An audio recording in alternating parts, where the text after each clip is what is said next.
How to fix login error in Brigit application.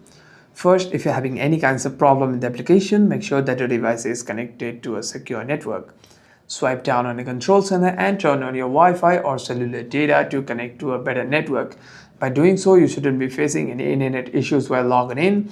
However, if there's any other kinds of login problem, you can simply go to your settings, click on General, tap on iPhone Storage, and here you want to navigate the Brigit application. Here's the app we're looking for. Simply tap on it and click on Offload App.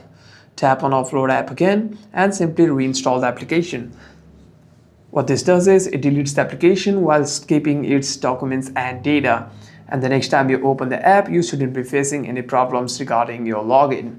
However, if there's any other kinds of problem in the application, you can simply restart your device once and open the app again.